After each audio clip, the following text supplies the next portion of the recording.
بسم اللہ الحمدللہ والصلاۃ والسلام علی رسول اللہ وعلی آلہ وصحبہ اجمعین اما بعد فاعوذ باللہ من الشیطان الرجیم بسم اللہ الرحمن الرحیم رب اشرح لی صدری ویسر لی امری واحلل عقدۃ من لسانی یفقہوا قولی. السلام علیکم ورحمۃ اللہ وبرکاتہ. الحمدللہ جی اٹس گریٹ بینگ ہیئر. اور میں تھوڑا سا اپنا تعارف کرا دیتا ہوں آپ کے سامنے. وہ یہ کہ بیسکلی میں مولوی ہی ہوں ڈسپائٹ مائی آؤٹر اپیرنس.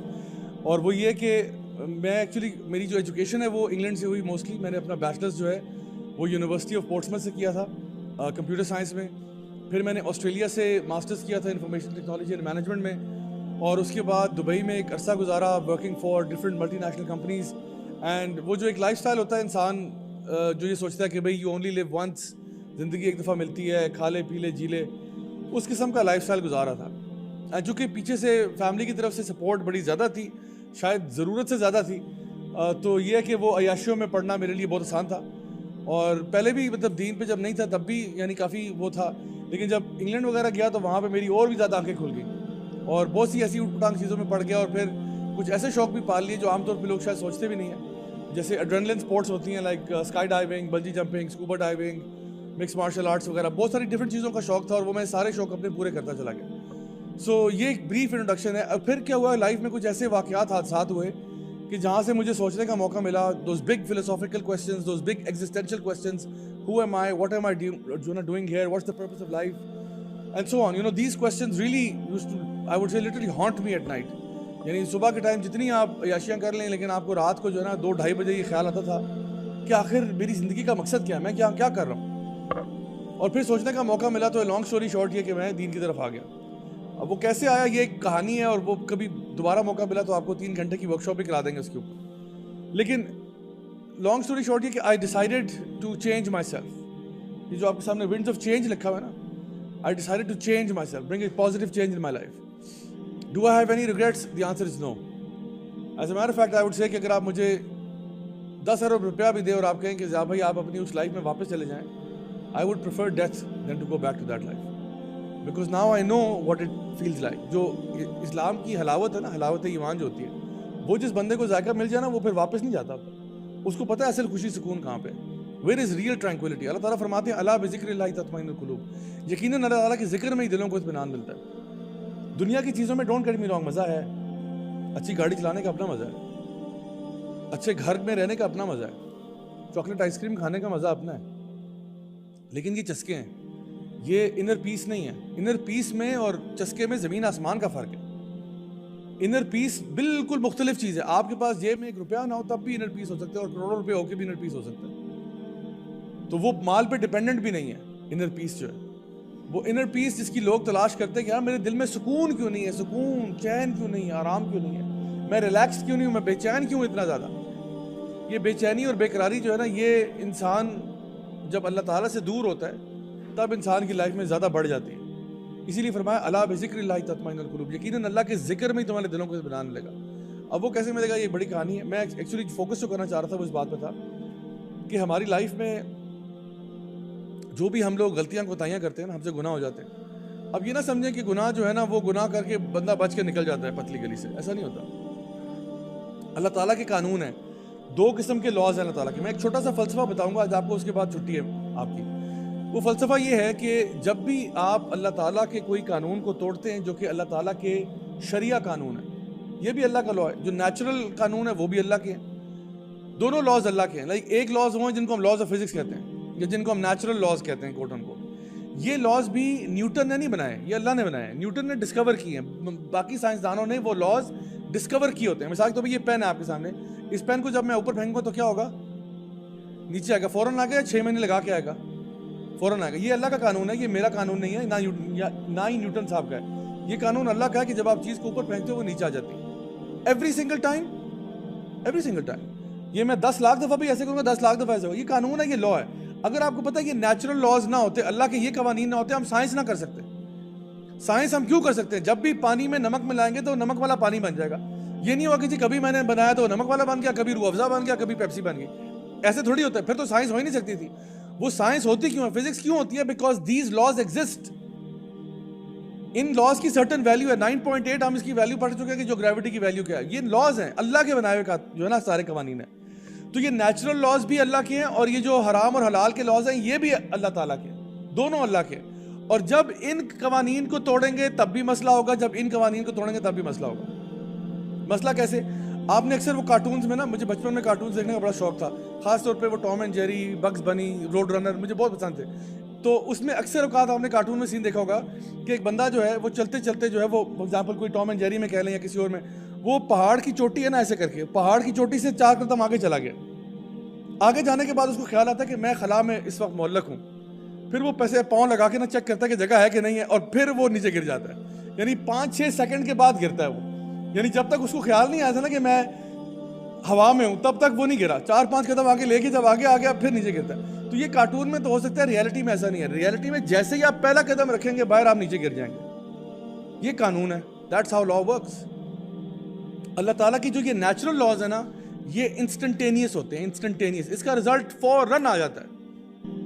آپ آگ کو ہاتھ لگائیں گے تو 6 گھنٹے کے بعد ہاتھ جلے گا یا فوراً جل جائے گا؟ فوراً جلے گا. انسٹنٹینیس ریئیکشن ہوگا. اچھا اسی طرح سے کوئی بندہ ہے وہ پانی پہ چلنے کی کوشش کر رہا ہے، پانی پہ چلنا شروع کیا، یعنی زمین سے چلتے چلتے لیک پہ ایک دریا پہ بھی چلنا شروع کر رہا ہے. دریا میں جیسے پہلا پاؤں رکھے گا اندر ڈوب جائے گا، یا ڈوبے گا یا تیرنا پڑے گا. تو یہ اللہ کے قانون ہے. پانی کی خاص ڈینسٹی ہے، وہ پانی میں اور زمین میں فرق ہے. پانی کی اپنی ایک وسکوسٹی، ایک اپنی ڈینسٹی ہے، وہ اس کے مطابق ایکٹ کر رہا ہے. یہ اللہ کا قانون ہے. اللہ نے پانی کو یوں بنایا، اللہ نے مٹی کو یوں بنایا. تو یہ قانون بھی اللہ کے ہیں. جب ان کو آپ توڑنے کی کوشش کرتے ہیں آپ کو فوراً سے چوٹ لگ جاتی ہے، آپ گر جاتے ہیں، آپ ڈوب جاتے ہیں، کوئی اور پریشانی ہوتی ہے. اچھا اب دوسری طرف اللہ کے کچھ اور قوانین ہیں. وہ قوانین کون سے ہیں؟ مثلاً اللہ نے کہا جھوٹ نہیں بولنا. اب یہ کبھی ہوا کہ آپ نے جھوٹ بولا ہو، اللہ کا قانون توڑا. اللہ نے کہا سچ کا حکم دیا، جھوٹ سے منع فرمایا، آپ نے جھوٹ بولا اور زبان پہ ایک دم سے کرنٹ لگی ہو آپ کو؟ نہیں ہوا. انسان نے کوئی حرام کھایا پیا ہو اور اس کے پیٹ میں آگ لگ گئی ہو، مطلب کوئی حرام یا تو چیز جو بذات خود حرام ہے جیسے کہ شراب ہے، یہ خنزیر کا گوشت ہے، یا وہ چیز جو آپ کے مال کی وجہ سے حرام ہوئی ہے کیونکہ آپ نے پیسہ چوری کا تھا، پیسہ حرام کا تھا، اس سے آپ چکن برگر بھی کھائیں گے تو وہ حرام ہوگا کیونکہ آپ نے مال ہی حرام کا، سورس میں مسئلہ آ گیا. تو کوئی بندہ جو اس نے حرام کھایا اور اس کے پیٹ میں آگ لگ گئی ہو، دماغ پھٹ گیا اس کا، ایسا تو نہیں ہوتا. بڑے بڑے لوگ ہیں وہ شرابیں بھی پی رہے ہیں، خنزیر کا گوشت بھی کھا رہے ہیں، خوشی سے کھا رہے ہیں، بڑا انجوائے کر رہے ہیں، کہتے ہیں واٹ اے لولی میل. اسی طرح سے بہت سے لوگ ہیں وہ حرام کما کے حرام کھا رہے ہیں، no problem, everything is fine. میرا سوال آپ سے یہ ہے کہ جب انسان اللہ تعالیٰ کی شریعت کو توڑتا ہے کیا واقعی میں کچھ نہیں ہوتا پوری کائنات کے اندر کہ کچھ ہوتا ہے؟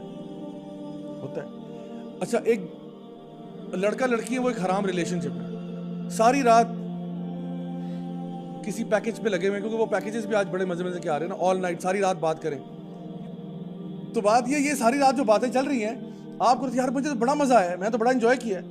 آپ نے اللہ تعالیٰ کی شریعت کا ایک اصول توڑا ہے، آپ نے اللہ کے قانون توڑا ہے، ٹھیک ہے، کیونکہ اللہ ہمیں تو حکم تھا کہ جی جب 2 نامحرم ایک ساتھ ہوتے ہیں بیچ میں تیسرا شیطان ہوتا ہے، اور اگر آپ نے بات کرنی ہے تو آپ شادی کر لو یار، نکاح کر لو، ختم، اللہ خیر سے اللہ، بات ہی ختم ہوگی. لیکن نہیں حرام کرو گے تو آپ کو لگتا ہے نہیں اللہ کی کائنات میں کچھ نہیں ہوگا. 2 لوگ لگے ہوئے رات کو بڑا مزہ آ رہا ہے، حرام کو جو ہے نا کھانا کھا رہے ہیں بڑا مزہ آ رہا ہے، جھوٹ بول رہے ہیں بڑا مزہ آ رہا ہے، لوگوں کے بارے میں غیبتیں کر رہا ہوں بڑا مزہ آ رہا ہے یار، بڑا مزہ آ رہا ہے. تو آپ اللہ تعالیٰ کے قانون توڑے جا رہے ہیں اور آپ کی لائف میں کوئی پرابلم نہیں ہوگا، یقیناً ہوگا. کیونکہ یہ جب یہ قانون توڑتے ہیں نا جو لاز، جو نیچرل لاز ہیں، تو اس کا ریئیکشن فوراً مل جاتا ہے. ان کا ریئیکشن مسئلہ یہ دیر سے ملتا ہے، لیکن خدا کی قسم ملتا ضرور ہے. اللہ سبحانہ تعالیٰ فرماتے ہیں قرآن مجید میں وما اصابکم من مصیبت فبما کسبت ایدیکم ویعفو عن کثیر. جو بھی مصیبت تمہاری زندگی میں آئی ہے وہ تمہارے اپنے کرتوتوں کی وجہ سے، اور اللہ تو بہت معاف کرنے والا ہے. پتہ نہیں کتنی تمہارے گناہ اللہ تعالیٰ نے ویسے ہی فری میں معاف کر دی ہیں. لیکن اصول سن لو، فلسفہ سمجھ لو، جو مصیبت تمہاری زندگی میں آتی ہے وہ تمہارے اپنے کرتوتوں کی وجہ سے ہے، ورنہ اللہ تو بہت معاف کرنے والا تھا. اللہ نے تو تمہارے اتنے سارے معاف کیے ہیں جو تمہیں پتہ بھی نہیں اللہ تعالیٰ نے معاف کر دیے. یہ تو 4-5 میں پکڑا تو تمہاری حالت ہوئی ہے. آدم علیہ السلام سے غلطی ہوئی، آدم علیہ السلام جو ہیں ان کو اللہ تعالیٰ نے منع فرمایا آپ نے وہاں نہیں جانا، وَلَا تَقْرَبَ هَٰذِهِ الشَّجَرَةَ فَتَكُونَ مِنَ الظَّالِمِينَ. آپ نے اس درخت کے پاس نہیں جانا، اگر آپ گئے آپ ظالم ہو جائیں گے. شیطان نے بہکاوے میں ڈال دیا، شیطان نے کہا نہیں کچھ نہیں ہوتا، تمہاری عمر دراز ہو جائے گی، فلاں ہو جائے گا، ڈمکا ہو جائے گا. آدم علیہ السلام چلے گئے. اب غلطی ہوئی تو کیا کہا انہوں نے؟ ربنا ظلمنا انفسنا، یا اللہ مجھے غلطی ہوگی، وَإِن لَّمْ تَغْفِرْ لَنَا وَتَرْحَمْنَا لَنَكُونَنَّ مِنَ الْخَاسِرِينَ. مائی ڈیئر اسٹوڈنٹس، کہنے کا مطلب یہ ہے کہ اگر میری زندگی میں جو مصیبتیں آ رہی ہیں وہ ڈائریکٹلی پروپورشنل ہے میرے گناہوں کے ساتھ. جو مصیبتیں میری زندگی میں، پریشانیاں، ٹینشنیں آ رہی ہیں وہ میرے گناہوں کے ساتھ ڈائریکٹلی کو ریلیٹڈ ہیں. میں اگر اپنے ان گناہوں سے توبہ کر لوں تو مصیبتیں کہاں جائیں گی؟ ختم ہو جائیں گی. سمپل سا فلسفہ ہے. آدم علیہ السلام پہ مشکل آئی, انہوں نے کہا ربنا ظلمنا انفسنا وَإِن لَّمْ تَغْفِرْ لَنَا وَتَرْحَمْنَا لَنَكُونَنَّ مِنَ الْخَاسِرِينَ. یا اللہ اگر تو نے معاف نہ کیا تو میں تو خسارے والوں میں ہو جاؤں گا. یونس علیہ السلام اللہ کے نبی ہیں, وہ بھی ایک بستی کی طرف گئے, انہوں نے ان کو دعوت دین دی, انہوں نے دعوت دین قبول نہیں کی. یونس علیہ السلام سمجھے کہ شاید یہ مشن میرا ختم ہو گیا, کیونکہ انہوں نے کہا بھی دعوت دی ہے نہیں قبول کر رہے, چلو یہاں سے پھر. تو اصل میں انبیاء کو نا اللہ کے حکم کا ویٹ کرنا پڑتا ہے کہ ابھی آپ نے ہجرت نہیں کرنی جب تک حکم نہ آ جائے. اسی لیے نبی کریم صلی اللہ علیہ وسلم نے بھی ویٹ کیا جب تک اللہ کا حکم نہیں آیا. ہجرت کر کے مکہ چھوڑ کے مدینہ نہیں گئے, ورنہ وہ کب کے چھوڑ چکے, ان کو جا چکے ہوتا کہ یار یہ تو سارے پتھر مارنے پہ آ گئے ہیں طائف کے لوگ جو ہیں, اب کون سی دعوت دین ہے. تو یونس علیہ السلام وہاں سے نکلے, چلے گئے, اللہ تعالیٰ نے ان کو مچھلی کے پیٹ میں ڈال دیا. یونس علیہ السلام اللہ کے نبی مچھلی کے پیٹ میں, اور کیا دعا کر رہے ہیں, لا الہ الا انت سبحانک انی کنت من الظالمین. یا اللہ تو پاک ہے, بے عیب ہے, ظلم تو میں نے اپنے ساتھ کیا. کیا ہوا جب انہوں نے دعا کی مچھلی کے پیٹ میں, یعنی سمندر کی گہرائیوں کے اندر, اندھیروں کے اوپر اندھیرے کے اوپر اندھیرا, مچھلی کے پیٹ کے اندر ہے. مچھلی نے کیا کیا, ان کو جا کے کنارے پہ ڈراپ کر دیا. کیوں؟ کیونکہ انہوں نے اللہ تعالیٰ سے کہا یا اللہ مجھے معاف کر دے, لا الہ الا انت سبحانک انی کنت من الظالمین. تو اگر میں اور آپ توبہ کر لیں تو ہماری مصیبتیں جو ہیں وہ چلی جائیں گی. اللہ سبحانہ تعالیٰ قرآن مجید میں نوح علیہ السلام کا واقعہ بیان کرتے ہیں. نوح علیہ السلام 950 سال دعوت دین دی انہوں نے. کتنے سال؟ 950 سال. 950 سال کنسسٹنسی ہو بندے کی تو ایسی ہو. 950 سال ان کو عمر دراز کر دی ان کی. وہ کہتے ہیں اللہ تعالیٰ کو یا اللہ میں ان کو صبح میں پکارتا ہوں, میں رات میں پکارتا ہوں, میں ان کو آہستہ آواز میں پکارتا ہوں, اونچی آواز میں, مطلب میں اگر اپنی زبان میں کہوں تو میں نے ان کو لیکچر بھی دے کے دیکھ لیا ہے, میں نے ان کو واٹس ایپ پہ میسج بھی کیا ہے, میں نے ان کو فون بھی کر کے دیکھ لیا ہے, میں نے ان کو کتاب بھی گفٹ کی ہے, میں نے ان کو کوئی ڈی وی ڈی بھی لا کے پکڑا دی ہے. یا اللہ یہ تو ہدایت پہ آ ہی نہیں رہے. میں نے ہر طریقہ آزما کے دیکھ, صبح میں, شام میں, دن میں, رات میں, پرسنلی, پرائیویٹلی, ہر طریقے سے میں نے کر لیا. یہ تو بدترین سے بدترین ہوتے چلے جا رہے ہیں. یہ کون لوگ تھے؟ یہ وہ لوگ تھے جو مشرکین تھے, شرک کرتے تھے. ان الشرک لظلم عظیم, سب سے بڑا گناہ جو صفحہ ہستی پہ ہو رہا ہے وہ شرک ہو رہا ہے.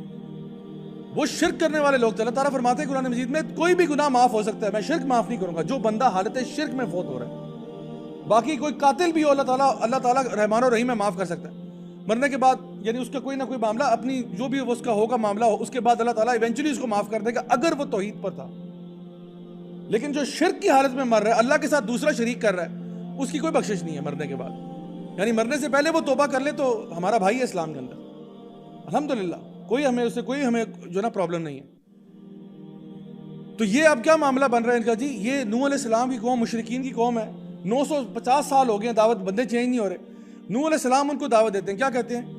کہتے ہیں کہ فَقُلْتُ اسْتَغْفِرُوا رَبَّكُمْ إِنَّهُ كَانَ غَفَّارًا يُرْسِلِ السَّمَاءَ عَلَيْكُمْ مِدْرَارًا وَيُمْدِدْكُمْ بِأَمْوَالٍ وَبَنِينَ وَيَجْعَلْ لَكُمْ جَنَّاتٍ وَيَجْعَلْ لَكُمْ أَنْهَارًا. نوح علیہ السلام اپنی قوم سے کہتے ہیں کہ اگر تم بھی توبہ کر لو, فَقُلْتُ اسْتَغْفِرُوا رَبَّكُمْ إِنَّهُ كَانَ غَفَّارًا, اگر تم اللہ سے معافی مانگ لو, تم بھی جو مشرکین ہو, تم بھی اگر توبہ کر لو, یقیناً اللہ تعالیٰ بہت معاف کرنے والا ہے. نہ صرف یہ کہ اللہ تعالیٰ تمہیں معاف فرمائے گا, بلکہ یعنی اللہ تعالیٰ, ہم اللہ سے معافی مانگیں اللہ معاف ہی کر دے, بڑی بات ہے. نہ صرف یہ کہ اللہ معاف کرے گا, بلکہ یرسل السماء علیکم مدرارا, اللہ تعالیٰ آسمان سے رحمت کی بارش نازل کرے گا. وہ بارش جو ہم پہ ابھی نازل نہیں ہو رہی. پورے پنجاب میں سموگ پھیلی ہوئی ہے, لوگ دعائیں کر رہے ہیں. مسئلہ کیا ہے؟ مسئلہ یہ نہیں کہ آرٹیفیشل بارش ہونی چاہیے, مسئلہ یہ گناہوں سے توبہ کرو. اللہ تعالیٰ خود قرآن میں فرما رہے ہیں تم توبہ کرو کہ بارش میں برساؤں گا. فَقُلْتُ اسْتَغْفِرُوا رَبَّكُمْ إِنَّهُ كَانَ غَفَّارًا يُرْسِلِ السَّمَاءَ عَلَيْكُمْ مِدْرَارًا, پہلی چیز. وَيُمْدِدْكُمْ بِأَمْوَالٍ وَبَنِينَ, تمہارے مال میں اضافہ ہوگا, تمہاری اولاد میں اضافہ ہوگا. وَجَعَلْ لَكُمْ جَنَّاتٍ وَجَعَلْ لَكُمْ أَنْهَارًا, 5 چیزیں ہوں گی معافی کے علاوہ. اللہ تعالیٰ فرما رہے ہیں میں معاف تو کروں گا ہی کروں گا, لیکن آسمان سے رحمت کی بارش بھی برسا دوں گا. مال ملیں گے تمہیں, ڈالر ملیں گے, نوٹ ملیں گے توبہ کرنے سے. رزق میں اضافہ ہوگا توبہ کرنے سے. اور تمہاری اولاد میں اضافہ ہوگا, نیک اور صالح اولاد عطا فرماؤں گا. اور تمہیں باغات عطا فرماؤں گا, ہرے بھرے باغات دوں گا اور ان میں نہروں کو جاری کر دوں گا. اس کو ایک ورڈ میں ہم کہتے ہیں پراسپیرٹی, خوشحالی. توبہ کرنے والے بنو گے, لائف میں کیا آ جائے گا؟ خوشحالی آ جائے گی. کوئی آپ چاہتے ہیں آپ کی لائف میں خوشحالی آئے تو فارمولا کیا جناب؟ توبہ. تو یہ جو توبہ ہے نا, یہ کوئی چھوٹی چیز نہیں ہے. توبہ سے انسان کے مشکلیں, مصیبتیں, پریشانیاں دور ہو جاتی ہیں جو انسان توبہ کرنے والا ہوتا ہے. تو اگر انسان دل میں ارادہ کر لے یار میں کہ یا اللہ مجھے معاف کر دینا, مجھ سے غلطی ہو گئی, تو اللہ تعالیٰ رحمان و رحیم ہے. اللہ تعالیٰ فرماتے ہیں کہ قل یا عبادی الذین اسرفوا علی انفسہم لا تقنطوا من رحمت اللہ ان اللہ یغفر الذنوب جميعا. اے میرے بندو جنہوں نے اپنی ذات کے ساتھ ظلم کیا ہے، اللہ تعالیٰ کی رحمت سے مایوس نہیں ہونا، کیونکہ اللہ تعالیٰ تو تمام گناہوں کو معاف کر دیتا ہے.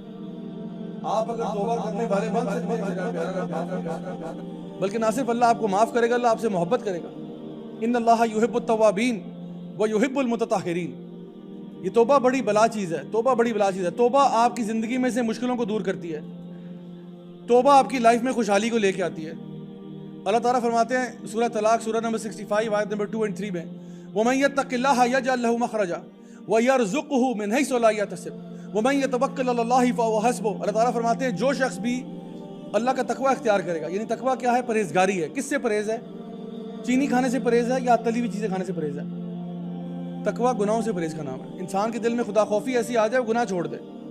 اللہ تعالیٰ فرما رہے ہیں وَمَن يَتَّقِ اللَّهَ جو بھی کوئی بھی ہو وہ اللہ کا تقوی اختیار کر لے، گناہوں کو چھوڑ دے. اللہ تعالیٰ فرماتے ہیں یجعل لہ مخرجا، اس کو مصیبتوں سے خارج ہونے کی جگہ میں دوں گا، مصیبتوں سے اس کو میں نکالوں گا. جو تمہاری ٹینشن ہے نا، اللہ تعالیٰ کہہ رہے ہیں میں نکالوں گا. بھائی یہ میرا وعدہ نہیں ہے، میرا وعدہ نا 2 نمبر ہو سکتا ہے، فراڈ ہو سکتا ہے.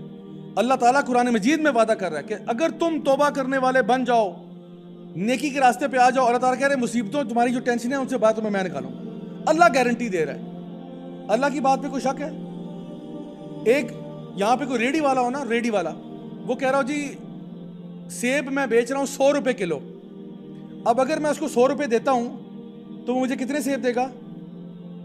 کلو ہی دے گا نا. مجھے کوئی شک تو نہیں ہے، میں تو نہیں کہتا نہیں دوبارہ کرو، دوبارہ چیک کرو، 50 دفعہ چیک کراؤں سے. وہ 100 روپے دوں گا، مجھے گارنٹی ہے مجھے 1 کلو سیب ہی دے گا. 1 کلو کچھ اور چیز نہیں دے گا، سیب ہی دے گا. 100 روپے دیے تو ہمیں اس ریڈی والے کا اعتبار ہے کہ 100 روپے کے بدلے کلو ہی ملے گا. تو اللہ تعالیٰ جو کہہ رہا ہے کہ تم توبہ کرنے والے بنو، مصیبتیں تمہاری میں دور کروں گا. ایک ہاتھ سے دو، ایک ہاتھ سے لو. تم توبہ کرو نا، تمہیں جو مصیبتیں ہیں تمہاری میں دور کرتا ہوں. اللہ تعالیٰ کہہ رہا ہے وَمَن يَتَّقِ اللَّهَ يَجْعَل لَّهُ مَخْرَجًا. آگے فرمایا وَيَرْزُقْهُ مِنْ حَيْثُ لَا يَحْتَسِبُ. اور نہ صرف کہ تمہیں مصیبتوں سے نکالوں گا، تمہیں رزق دوں گا میں وہاں سے جہاں سے تم نے سوچا بھی نہیں ہوگا. اللہ اکبر کبیرہ. اس کے علاوہ کیا چاہتا ہوں؟ اللہ تعالیٰ فرما رہا ہے میں رزق دوں گا، ادھر سے نوٹ دوں گا، رزق دوں گا، پیسہ دوں گا، خوشحالی دوں گا جہاں سے تو نے کبھی سوچا بھی نہیں ہوگا. وہ تیری کیلکولیشن میں بھی چیز نہیں تھی کہ بھئی یہاں سے بھی رزق آ سکتا ہے. اللہ تعالیٰ کہہ رہا ہے میں وہاں سے دوں گا. اور پھر فرمایا وَمَن يَتَوَكَّلْ عَلَى اللَّهِ فَهُوَ حَسْبُهُ. جو اللہ پر توکل کرے گا اللہ اس کے لیے کافی ہو جائے گا. مجھے بتائیں اگر اللہ میرے اور آپ کے لیے کافی ہو جائے، اس کے بعد زندگی میں کوئی ٹینشن رہتی ہے پیچھے؟ سمپل سی بات ہے. قرآن مجید کھول کھول کے یہ باتیں بیان کر رہے ہیں ہمارے سامنے. ہم پتہ نہیں کہاں چل رہے ہیں، ہم پتہ نہیں کس ٹرک کی بتی کے پیچھے لگے ہوئے ہیں. دین ہمیں کدھر لے کے جانا چاہ رہا ہے. اللہ تعالیٰ کہہ رہے ہیں تو توبہ کر، اللہ کی طرف لوٹ کے اللہ کا بندہ بن، اللہ کا بندہ بن، اللہ کی طرف لوٹ کے دیکھ تیری لائف میں خوشحالی کیسے آتی ہے. میں جس لائف سٹائل میں پہلے تھا، پیسہ اب دولت ہونے کے باوجود ٹینشن ڈپریشن میں سمجھ نہیں آ رہی کیوں ہو رہی ہے. بھائی رات کو نیندیں نہیں آ رہی، رات کو نیندیں اڑی ہوئی ہیں، پتہ نہیں کیا ڈپریشن جو ہے نا اوپر آئی ہوئی ہے. جیسے اس طرف آیا الحمدللہ اللہ تعالیٰ نے دل کو ریلیکس کر، بالکل ریلیکس. پہلے مجھے نیند نہیں آتی تھی، ابھی مجھے آپ 4 سیکنڈ دیں مجھے آپ کے سامنے سو جاتا ہوں میں. لٹرلی یہ حال ہے. تو اگر آپ زندگی میں سکون چاہتے ہیں نا، یہ چھوٹا سا فارمولا پکڑ لیں. میں آخر میں صرف ایک واقعہ سنا کے بات کو ریپ اپ کرتا ہوں. ایک بہت بڑے ہمارے امام گزرے، امام احمد بن حنبل رحمہ اللہ تعالیٰ، بہت بڑے امام گزرے. ایک دن جی وہ مسجد میں فجر کی نماز پڑھ رہے تھے. فجر کی نماز پڑھنے کے بعد جو ہے نا وہ ان کو ایسی خیال آیا کہ آج گھوڑے پہ بیٹھتے ہیں اور سفر کرتے ہیں. ایسے ہی مطلب ایک ہوتا ہے نا بندے کی روٹین ہوتی ہے کہ سفر کرنا، ان کی کوئی روٹین نہیں تھی ایسی. بہت بڑے عالم دین، بہت بڑے امام ہیں. ایک دن صبح فجر کی نماز کے بعد بس ویسے ہی گھوڑے پہ بیٹھے اور نکل پڑے. چلتے گئے کتنا لمبا، کوئی 4-5 گھنٹے کا سفر کر کے کسی گاؤں میں جا کے پہنچ گئے. وہاں جب پہنچے صبح کے اب 11-11:30 بج رہے ہیں، تو وہ کسی مسجد میں پہنچے. انہوں نے کہا بھائی مجھے کوئی یہاں پہ کوئی تھوڑا سا بندہ جو ہے نا رہنے کے لیے کوئی ٹائم دے دے، تھوڑا سا میں یہاں پہ اپنے آپ کو ریسٹ کر لوں. تو وہ جو خادم تھا مسجد کا، انہوں نے کہا نہیں، اس نے پہچانا ہی نہیں ان کو. اس نے کہا بابا جی ایسی کوئی بات نہیں، آپ یہاں سے باہر جائیں، ابھی تو جو ہے نا مسجد بند ہے. انہوں نے کہا بہت مہربانی ہوگی یار، ذرا مسجد کھول دیں، میں تھوڑا سا ریسٹ کر لوں. انہوں نے کہا بابا جی ابھی ٹائم ہی نہیں ہے مسجد کا، مسجد کا ٹائم ہوگا، زور کا ٹائم ہوگا تب آپ آئیں، زور کے بعد بے شک لیٹ جانا، ابھی مسجد بند ہے. ابھی یہ بات چیت چل ہی رہی تھی کہ ایک اور شخص وہاں سے گزر رہا. اس نے کہا بھائی کیا ہو گیا، کیوں آپ بابا جی کو تنگ کر رہے ہیں؟ انہوں نے کہا یار یہ اصل میں نا آ گئے ہیں، کہہ رہے ہیں مسجد کھولو، میں ابھی ٹائم نہیں ہے، صفائی کرنی ہے جو بھی ہے. تو اس نے کہا بابا جی آپ اس کو چھوڑیں، آپ میرے ساتھ آئیں، آپ آئیں میرے ساتھ، میں آپ کو نا کھانا شانا کھلاتا ہوں، آپ ذرا میرے پاس ریسٹ کر لیں. وہ چلا گیا، اس کی دکان تھی بندے کی، تندور تھا اس کا. وہ امام احمد بن حنبل رحمہ اللہ تعالیٰ کو پکڑ کے تندور کے پاس لے گیا. وہاں جا کے اب روٹیاں بنانا شروع کر رہا ہے. وہ روٹیاں اور دال چنے شنے جو بھی وہاں پہ پکتا تھا وہ اس کو ساتھ پک رہا ہے. اب وہ روٹیاں لگا رہے ہیں, امام صاحب نوٹ کر رہے ہیں کہ یہ جو بندہ ہے یہ جب بھی روٹی لگاتا ہے تو یہ اس کا منہ ہل رہا ہے مستقل. تو انہوں نے پوچھا کہ بھائی کیا میں آپ سے پوچھ سکتا ہوں کہ یہ آپ مستقل طور پہ کیا پڑھ رہے ہیں, کوئی وظیفہ پڑھ رہے ہو, کیا پڑھ رہے ہو؟ اس نے کہا کہ بابا جی میں تو بس استغفار کر رہا ہوں, اللہ کا بس استغفار کرتا ہوں, میرے سے غلطیاں ہو جاتی ہیں, کوتاہیاں ہو جاتی ہیں, استغفر اللہ معاف فرمائے, بہت غلطیاں ہوتی ہیں, کچھ غلطی سے ہوتی ہیں, کچھ جان بوجھ کے ہو جاتی ہیں, تو اللہ سے بس معافی ہے, اللہ تعالیٰ معاف فرمائے. تو میری بس عادت ہے کہ جب بھی میں روٹیاں لگاتا ہوں میں استغفار کرتا رہتا ہوں ساتھ ساتھ. تو امام صاحب نے کہا کوئی فائدہ ہوا اس کا؟ کہتے ہیں فائدہ ایسا ویسا. کہتے ہیں آپ دیکھیں میری یہاں پہ روٹی اتنی ہے کہ ابھی یہاں لوگ نماز کے لیے آئیں گے نا تو ہمارے اس گاؤں میں کوئی 6-7 ہیں تندور والے, لیکن جتنا رش میری دکان پہ لگے گا آپ کی سوچ ہے کسی اور کی دکان پہ نہیں. حالانکہ میں کیا بس یہی ہے, تندور ہے, روٹیاں ہیں اور دال چنے شنے بس یہی ہے, لیکن اتنا رش ہوگا کہ آپ کی سوچ ہے اور اتنا رش کسی کی دکان پہ نہیں. اتنا رزق دیا اللہ تعالیٰ نے. میں توبہ کرتا ہوں, میں استغفار پڑھتا ہوں, اللہ تعالیٰ نے میرا رزق کھول کے رکھ دیا, کوئی ٹینشن ہی نہیں میری زندگی میں. اور میں جو دعا مانگتا ہوں بابا جی وہ قبول ہو جاتی ہے, جو دعا مانگتا ہوں قبول ہوتی ہے. امام صاحب کہتے ہیں اچھا امام صاحب بڑے حیران ہو, بڑی حیرت کی بات ہے, ویسے کمال بات ہے آپ نے جو بات کہی ہے. کہتے بس ایک تھوڑا سا گلہ ہے. کہتے ہیں وہ کیا؟ کہتے گلہ یہ ہے کہ ایک دعا پچھلے ہفتے سے مانگ رہا ہوں وہ ابھی تک پوری نہیں ہوئی. انہوں نے کہا وہ کیا دعا ہے؟ کہتے وہ دعا یہ ہے کہ آپ نے نام سنا ہوگا, ایک بہت بڑے امام ہیں یہاں پہ رہتے ہیں, احمد بن حنبل نام ہے ان کا. امام صاحب نے کہا ہاں نام تو سنا ہوا ہے. کہتے ہیں بس میری نا بڑی خواہش ہے, مجھے نا اللہ تعالیٰ کے دین کے ساتھ جو لوگ جڑے ہوتے ہیں نا ان سے بڑی محبت ہوتی ہے. دعا یہ ہے کہ اللہ تعالیٰ کبھی ان کا دیدار کرا دے, کبھی میں بھی ان کے ساتھ قدموں میں جا کے بیٹھوں, ان سے سیکھوں, کوئی علم کی 2 باتیں, کوئی دین کی باتیں جو نا میرے پلے بھی پڑ جائیں. میں ویسے ان پڑھ آدمی ہوں, مجھے پڑھنا لکھنا کوئی نہیں آتا, لیکن میں اللہ کے بندوں سے بہت محبت کرتا ہوں, اور امام صاحب سے تو کچھ ضرورت سے زیادہ ہی محبت ہے مجھے. تو میں چاہتا ہوں کہ میں جاؤں, بس کام کی مصروفیات ایسی ہیں کبھی جانا ہی نہیں ہوا, تو بہت دور رہتے, 4-5 گھنٹے کا سفر ہے سر, میں کیسے جاتا؟ امام صاحب نے اس کو گلے لگا لیا, خدا کی قسم مجھے نہیں پتا تو کون ہے یار, مجھے نہیں پتا, لیکن لگتا ہے ایسے کہ جیسے اللہ تعالیٰ نے مجھے اٹھا کے تیرے پاس بھیج دیا, میں امام احمد بن حنبل ہوں. کہتے ہیں مجھے یقین ہے اس بات کا بیٹا کہ اللہ تعالیٰ نے تیری استغفار کی وجہ سے, اللہ تعالیٰ نے یہ نہیں چاہا کہ تو میرے پاس آئے, اللہ نے مجھے اٹھا کے تیرے پاس بھیج دیا. اور کہتے ہیں مجھے نہیں پتا میں آج فجر کے بعد کیوں نکلا, مجھے نہیں پتا میں کیوں نکلا, نہ میرا معمول ہے یہ کرنے کا, لیکن لگتا ہے ایسا ہی ہے کہ جو ہے نا رب تعالیٰ نے مجھے وہاں سے اٹھا کے تیرے پاس بھیج دیا کہ میرا ایک بندہ ہے وہ تجھے بہت پکارتا ہے. آپ سوچیں یہ اللہ تعالیٰ کے معاملات ہوتے ہیں, یہ اللہ تعالیٰ کے معاملات ہوتے ہیں. بھائی اس راہ پہ چل کے تو دیکھو, پتہ چلے گا کہ اصل زندگی کھلتی کس طرح سے. لوگ اپنی مصیبتوں میں بیٹھے ہوئے, پریشانیوں میں, کبھی اس کے پاس جاتے ہیں, کبھی اس کے پاس جاتے ہیں, کبھی ٹینشنوں میں چلتے ہیں, سمجھ نہیں آ رہا کسی, ہم لوگ سائیکولوجیکل ڈس آرڈرز کا شکار ہو رہے ہیں. حالانکہ اللہ تعالیٰ کہہ رہا ہے کہ تو توبہ کر کے اس رستے پہ آ, تیری ساری مشکلوں فکروں کا ذمہ میری طرف. مائی ڈیئر اسٹوڈنٹس, ہم لوگ نا اللہ کو یہ نہیں بتاتے کہ ہمارے پرابلمز کتنے بڑے ہیں, ہم اپنے پرابلمز کو بتاتے ہیں کہ ہمارا اللہ بہت بڑا. پھر انسان کے دل میں نا ٹینشن نہیں رہتی. تو انشاءاللہ بس میں یہ چاہتا ہوں کہ آج جو بھی چھوٹی سی بات آپ کے سامنے پیش کی ہے, بس ایک دل میں نیت کر لو کہ جو بھی دیکھو غلطی کوتاہی ہوئی ہے, غلطیاں تو سب سے ہوتی ہیں, آپ وسلم کی حدیث بھی ہے کہ ہر ابن آدم خطا کار ہے, لیکن ان میں سے بہترین وہ ہیں جو توبہ کر لیتے ہیں. بس دل میں یہ ارادہ کر لو کہ یار میں نے توبہ کرنی, آج سے میں نے استغفار کرنا ہے, میں نے توبہ کرنی. یار غلطیاں ہر بندے سے ہوتی ہیں, اگر غلطی سے توبہ کر لی اور پھر دوبارہ غلطی ہو جائے پھر کیا کریں؟ پھر توبہ کریں, اچھا پھر غلطی ہو جائے پھر توبہ کریں, 1000 دفعہ ہو جائے 1000 دفعہ توبہ کریں. اللہ معاف کرنے سے نہیں تھکے گا, آپ ہو سکتا ہے تھک جائیں, آپ ہو سکتا ہے توبہ کرنے سے خدا نہ خواستہ توبہ کر لیں, اللہ تھکتا نہیں ہے معاف کرنے میں. نبی کریم صلی اللہ علیہ وسلم فرماتے ہیں گناہ کر کے توبہ کرنے والا ایسا ہے جیسا اس نے گناہ کیا ہی نہیں ہے. تو پھر کیا ٹینشن ہے, آپ توبہ کرو, بار بار لوٹ کے آؤ, انشاءاللہ وہ گناہ چلا جائے گا, آپ کی توبہ برقرار رہے گی. لیکن اگر آپ نے خدا نہ خواستہ توبہ کرنے سے توبہ کر لی تو گناہ بالکل قائم رہے گا اور آپ کا رشتہ اللہ تعالیٰ سے ٹوٹ جائے گا, جو کہ ہمارے لیے بڑی بربادی کا باعث ہے. تو انشاءاللہ بس اتنا میرے سے فیور کر دیں کہ آج ہی بس یہ ارادہ کر لیں, نیت کر لیں کہ آج میری زندگی کا پہلا دن ہے, میں اپنے آپ کو بہتر کرنا چاہتا ہوں, میں انشاءاللہ اللہ تعالیٰ کی راہ میں آنا چاہتا ہوں. یقیناً یہ نہیں میں کہہ رہا کہ جی آپ کل سے کوئی مفتی صاحب بن جائیں, علامہ بن جائیں, لیکن چلو بیبی سٹیپس لے کے I want to make a change in my life, اتنا تو پرومس کر سکتے ہیں نا. الحمدللہ اگر آپ نے کہہ دیا ہماری بات ہو گئی, کام ہی ختم ہو گیا. اللہ تعالیٰ ہم سب سے قبول فرمائے ہمارا یہاں پہ آنا. میں دعا کرتا ہوں کہ اللہ تعالیٰ ہمارا جو بھی ٹائم ہم نے یہاں آج گزارا ہے, اللہ تعالیٰ ہمیں ہمارے حسنات میں اس کو شامل کرے قیامت والے دن, اور اللہ تعالیٰ ہماری غلطیاں کوتاہیاں گناہوں سب کو معاف فرمائے. اللہ تعالیٰ ہم سب سے راضی ہو جائے. جو بھی ہم میں سے پریشان حال ہیں, اللہ تعالیٰ ان سب کی پریشانیاں, مشکلیں, مصیبتیں دور فرمائے. جو بھی ہمیں سے بیمار ہیں, جن کے گھر والے بیمار ہیں, فیملی ممبرز, فرینڈس بیمار ہیں, ان سب کے لیے دعا, اللہ تعالیٰ ان سب کو شفا کامل عاجلہ نصیب فرمائے. اللہ تعالیٰ ہم سب سے راضی ہو, ہمیں دنیا میں بھی خیر عطا فرمائے اور آخرت میں جنت الفردوس میں اعلیٰ مقام نصیب فرمائے. ربنا تقبل منا إنك أنت السميع العليم وتب علينا إنك أنت التواب الرحيم وصلى الله تعالى على خير خلقه محمد وعلى آله وصحبه أجمعين برحمتك يا أرحم الراحمين. جزاكم الله خيرا والسلام علیکم ورحمۃ اللہ وبرکاتہ. بہت بہت شکریہ آپ کا.